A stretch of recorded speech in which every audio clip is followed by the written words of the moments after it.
काला जादू। अपने बेटे रिशु के माथे से टपकते हुए पसीने को देखकर सविता की हालत खराब हो गई। ऐसा आज पहली बार नहीं हुआ जब रिशु नींद से घबरा कर जागा है। हाय मेरा बच्चा, न जाने किसकी नजर लग गई है तुझे। जब से मेरे बच्चे ने 10वीं के एग्जाम में स्कूल टॉप किया है तब से रोज बुरे बुरे सपने आने लगे हैं। हाँ माँ, मैंने आज फिर से एक काले साए को देखा। वो यहीं मेरी आंखों के सामने खड़ा था। माँ मुझे बचा लो माँ। वो मुझसे कह रहा था कि मुझसे बदला लेगा। माँ कहीं ये प्रशांत। चुप कर, कैसी बात कर रहा है? दोबारा उसका नाम मत लेना। तुझे पता है ना, उस प्रशांत ने आत्महत्या कर ली, तो बार बार उसका नाम मत लिया कर। मम्मी, क्या सच में प्रशांत ने आत्महत्या की थी? चुप कर, बहुत सवाल पूछता है आजकल। और फिर रात के वक्त सविता के पूरे घर में एक अजीब सा काला धुआं छाने लगा। गहरी नींद में सोई सविता की जैसे ही आंख खुली उसका दम घुटने लगा। वो दौड़कर रिशु के रूम की तरफ गई जहां उसके दरवाजे पर घूमती एक काली परछाई देख वो बुरी तरह से घबरा गई। कौन है वहाँ? कौन है? सामने आओ। ये मैं हूँ, तुम्हारी काली करतूत।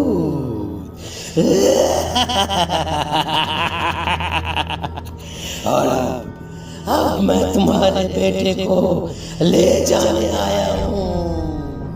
नहीं, मेरे बच्चे को छोड़ दो प्लीज। मेरे रिशु को कुछ मत करना। वो परछाई रिशु के कमरे में घुस जाती है। सविता भी उसके पीछे पीछे दौड़कर जाती है और देखती है कि अब वो साया साफ नजर आ रहा था। वो सर से पैर तक खून में सना हुआ था और उसके शरीर के सारे अंग कटे फटे हैं। क्या चाहिए तुम्हें? तुम जो बोलोगे मैं करूंगी, लेकिन मेरे रिशु को छोड़ दो। उस परछाई ने रिशु को गर्दन से पकड़कर दीवार के सहारे हवा में उछाल दिया। रिशु जोर जोर से चिल्लाने लगा। माँ बचाओ मुझे, बचा लो माँ। ये मुझे मार डालेगा। माँ मुझे बचा लो माँ। नहीं ऐसा मत करो। मुझे मार दो लेकिन मेरे बच्चे को छोड़ दो। मैं तुम्हारे आगे हाथ जोड़ती हूँ। वो परछाई रिशु को जमीन पर गिरा देती है और अचानक वहां से गायब हो जाती है। रिशु, मेरा बच्चा, तू ठीक तो है ना? कुछ बोल बेटा, क्या हुआ है तुझे? मैं ठीक हूँ माँ। क्या हुआ था यहाँ पर? कुछ नहीं बेटा, कुछ नहीं। तू परेशान मत हो। हम कल ही गांव के बाहर जो तांत्रिक महाराज रहते हैं उनके पास चलेंगे। ठीक है माँ, हम जल्द ही उनके पास चलेंगे। मुझे बहुत डर लग रहा है माँ। ये बार बार मुझे डरावने सपने आना, ये सब हमारे साथ क्यों हो रहा है माँ? अगले दिन सविता अपने बेटे रिशु को लेकर गांव के बाहर तांत्रिक के पास जाती है। जिस जगह पर तांत्रिक रहा करता था वो जगह बहुत डरावनी थी। चारों तरफ कंकाल और खूब भूतियां नजर आ रही थी। गांव से दूर वीराने में उस जगह पर जोर से आंधी चल रही थी। रिशु ने डर कर अपनी माँ का हाथ पकड़ लिया। माँ मुझे बहुत डर लग रहा है। ये कैसी जगह है? देख बेटा, हमारे साथ जो कुछ भी हो रहा है उसका इलाज सिर्फ और सिर्फ ये तांत्रिक महाराज ही बता सकते हैं। अब यही है जो हमें प्रॉब्लम से बाहर निकाल सकते हैं।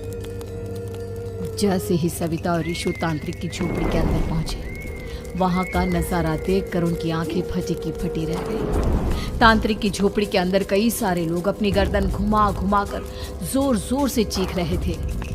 कौन हो तुम और यहाँ क्यों आई हो? महाराज, मेरे बेटे को कुछ दिनों से एक डरावनी काली परछाई नजर आती है और कल रात उसने मेरे बेटे पर हमला भी कर दिया।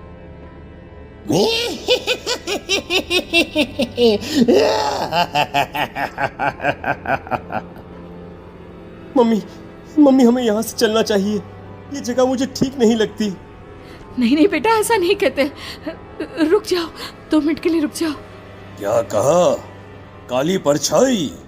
तुम्हारे बेटे पर किसी काली परछाई ने हमला किया? हाँ महाराज, वो कह रही थी कि वो मेरे बेटे को कुछ कर देगी। कोई उपाय बताइए महाराज, मेरे बेटे के साथ कुछ गलत नहीं होना चाहिए। तुमने किसी दूसरे के साथ गलत किया है। तो तुम्हारे साथ भी गलत होकर ही रहेगा। तुमने किसी की जान ली है, किसी को मार डाला है तुमने। नहीं महाराज, मैंने ऐसा कुछ नहीं किया। मैंने किसी की जान नहीं ली। मुझे कोई उपाय बताइए। लगता है तुम इतनी आसानी से नहीं मानोगी।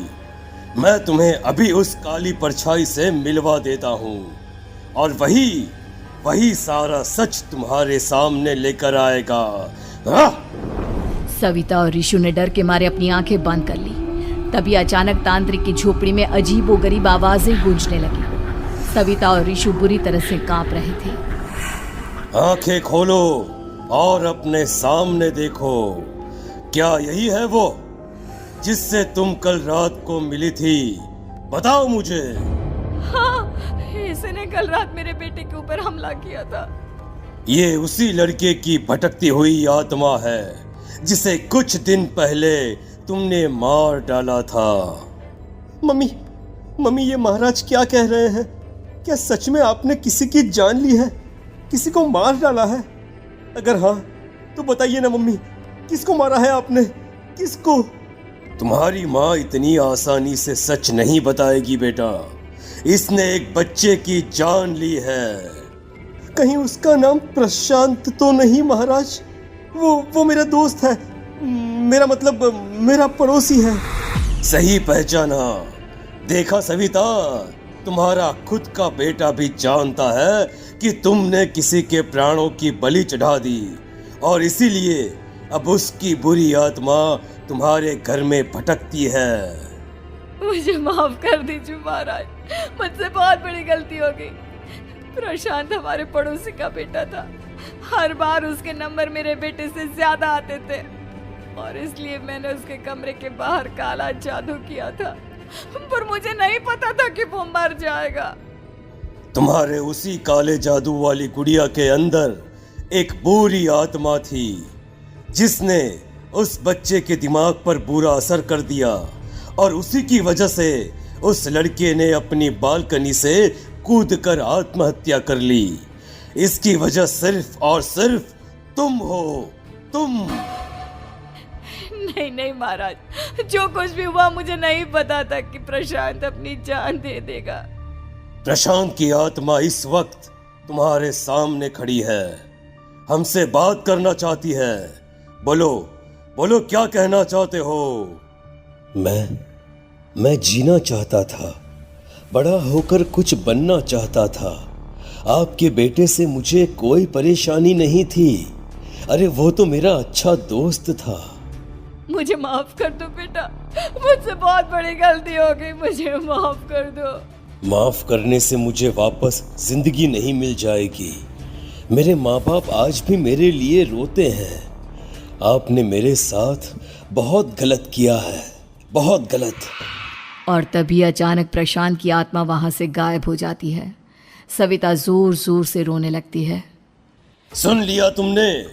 ये तुम्हारे अपने ही किए हुए पाप हैं जो इस तरह से तुम्हारे सामने आ रहे हैं।